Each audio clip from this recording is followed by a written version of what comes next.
In this video, you're going to see a fun wade fishing report on a day that I went with Wader Dave. This was a cold morning in March, one of the last cold fronts. And what you'll see are some pros and cons of actually having good wading gear. As you can see, Wader Dave has all the accessories that are easy to access versus me who didn't have waders, nor did I have anything fancy. I just had a backpack and a pocket full of lures. Also, you'll see some tips on going after quantities of fish or quality fish. There was a notable difference this trip, and that's been very common on past trips as well. And the good thing is that you don't have to have fancy gear to get onto some really good fish. All right, so this trip started with Wader Dave going out to the deeper zone, and I was covering the shoreline so we can divide and conquer. So this is the cast that got the first catch of the day. At this point, I was using the Slam Shady 2.0, which is a 3.5-inch paddle tail. I had it rigged on a 1/4 ounce Haas football jig, and I had my rod tip straight up. That way I could just keep it elevated in the shallow water. I just wanted to keep it from just dragging on the bottom. And I was just doing a slow retrieve, a little bit of bumps here and there to change it up a little bit, and sure enough, got a strike. Oh, there we are, got something. I don't trust what. You got something? Yep. Whoa, whoa. All right, cool looking snook. Not a giant, but fun size. Hooked perfectly. And shortly after releasing that snook, Wader Dave hooked up with his first fish, and that was a solid trout. He was just bouncing bottom with a small soft plastic paddle tail, and he really kept catching fish. So I, of course, had to join him out there and brave the cold.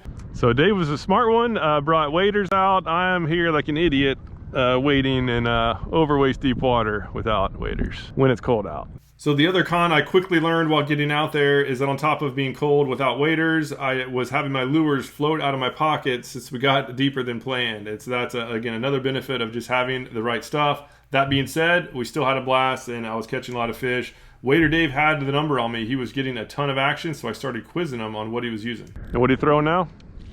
Slam Shady. Still that 1/4 ounce jig head? Yep. That's a nice trout there. Yeah, not bad. Oh, on again. It's like 2 casts in a row. So you just let it get on the bottom and bounce it. Oh, that's a little better. Oh yeah, there we are. Nice fish. In case you're new to wade fishing, here's the proper way to land a fish while out wading. You can see he has everything high above the water. He keeps his rods and reels out of the water, has that reel right under his armpit, right, which will not get wet. Then goes down to grab the fish once it's close. Quickly unhooks, lets the fish go, and ready for action without anything getting wet. So I finally made an adjustment and started getting strikes. I was basically not going slow enough at the beginning. I think it was because I was so cold. I was going a little bit too fast. And once I slowed it down, I started getting some good action. That was just a ladyfish, and that ended up messing up my tail, so I tore it off to try nub style, and first cast, game on. There we are. So that's funny, my first cast without the tail, Oh, is that right? I got a trout. Yep, got the nub. All right, trout on. This is a legit trout. Oh, man is off. Oh, there you go. See, That's funny. Get the phone out. That's funny. So yeah, the tail was bitten off, and that was literally the first cast without the tail. I think they liked the little darter. So as soon as I saw that they liked the darting motion better for the lure, I'm now switching to the Power Prawn USA Junior. This is my favorite of all the darting soft plastics. It has great darting action and looks more realistic. And so I just pulled it out of my bag. You see, it was kind of cumbersome. I had to turn my backpack backwards and get it in front of me. And finally got back in action, and sure enough, they really loved the switch. There we are, got him. There we are, there's a little trout. Switched over to the Power Prawn, and they seem to be digging it. Little guy's gonna grow up to be big.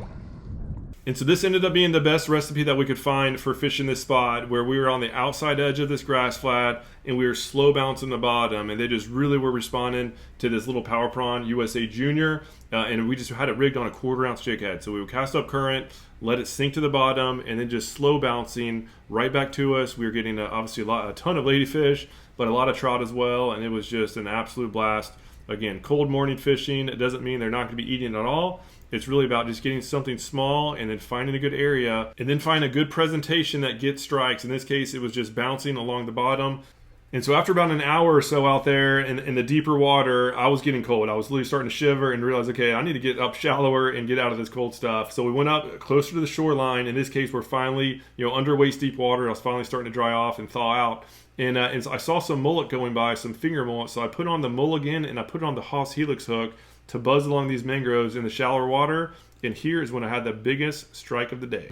Oh, there we are. Nice fish. Oh, nice snook. The old mulligan. Right up against that.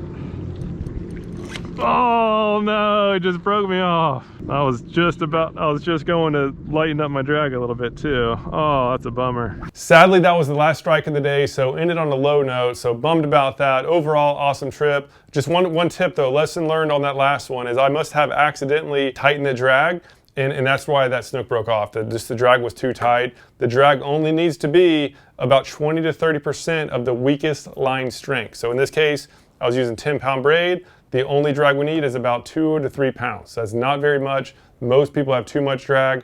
I paid the price because I wasn't paying attention. So make sure to check your drag before the first cast and even check it throughout the day in case you accidentally tighten the knob. So as far as what worked and what didn't work and the key lessons learned. So number one, I mentioned earlier about quantity of fish or quality fish. Is the quantity of fish, and this is often the case fishing shallow grass flats, the quantities are on the outside edges near the channel. Right? Waiter Dave was out there. He was catching a bunch of fish. I went and joined him and we had a field day. And the best lures for those situations are usually small jigs. So I started out with the Slam Shady 2.0, and that's actually what I was using in the shallow water as well. I had it rigged on a weedless Haas football jig. I love just being weedless, not knowing what's on the bottom. It's just so nice to not get snagged while still having a good hookup ratio.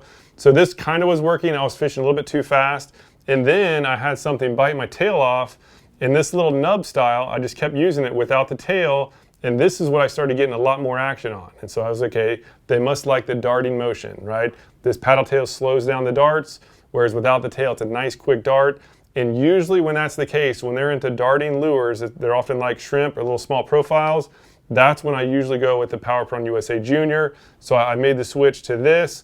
And this is what ended up catching the most fish. And so by the end of it, both Waiter Dave and I were using the Power Prawn USA Junior on a 1/4 ounce jig head, just slow bouncing on the bottom, casting up current and just letting it basically slow bounce with the current. And those fish were absolutely eaten up. So that's the quantity. The quality fish came in the shallower water, right? That first snook I caught, it hit a paddle tail. This is the 2.0, which is a 3.5 inch paddle tail. The bigger one that toward the end of the day is when I started seeing mullet about 4 to 5 inches. I put the mulligan on. It's a 4-inch paddle tail. And I rigged it on the Haas Helix hook with a 1/8 ounce weight on the shank. This thing is awesome for targeting the shallower water. This is what I've been using to target redfish and snook, which are usually going to be holding closer to the shorelines and shallower water. This thing has been awesome for the spring, and it'll of course work throughout the summer as well. And given how common this trend is, where the snook and the redfish, which are often bigger, are holding up near the shallows, and then the quantity of fish are out in the deeper water, I'll almost always have a rod. I'll have 2 rods with me. In this case, I had one because I was waiting, but usually I have 2 rods. One with the jig head for the deeper water on the outside edges of the flats, and then one with the weighted hook so I can cover the shallows. So again, just super, super important just to be ready for both situations. So that's the story with the lures. You might be asking, okay, what types of spots to look for? Where should I go? And so in this case, we're fishing St. Petersburg, Florida. This was one of Waiter Dave's spots, so I will not reveal it, of course. But what we were doing is just fishing the deeper edge of this flat, which goes out of the channel.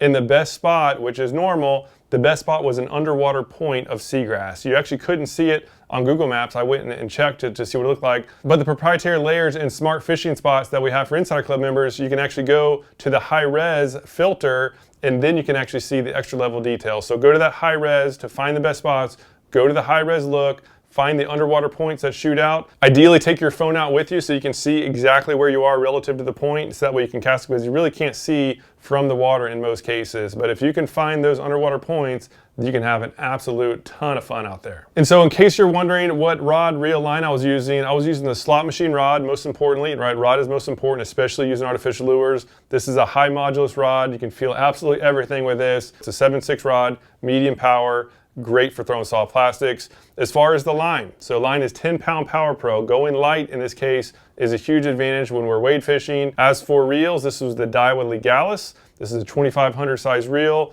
Perfect size for this light line. And as always, right, all the tackle we talked about, it's all at fishstrong.com. The lures and pretty much everything on the site is 20% off for Insider Club members. Again, huge advantage. Reels are the only exception, in which we just do the free line and free shipping. And the biggest of all discounts is on this slot machine rod, which is awesome. So instead of $347, there's actually $100 savings for Inside Club members. So just buying this rod more than pays the entire year's worth of dues. So anyhow, thank you so much for your time and watching. Any questions at all, leave a comment down below. And if you haven't yet tried the Insider Club, just give it a shot. There's a 100% satisfaction guarantee. You'll catch more fish while saving money on all the tackle you need. To learn more, saltstrong.com. We'll put a link down below. Thanks so much for watching. Hope to see you again soon.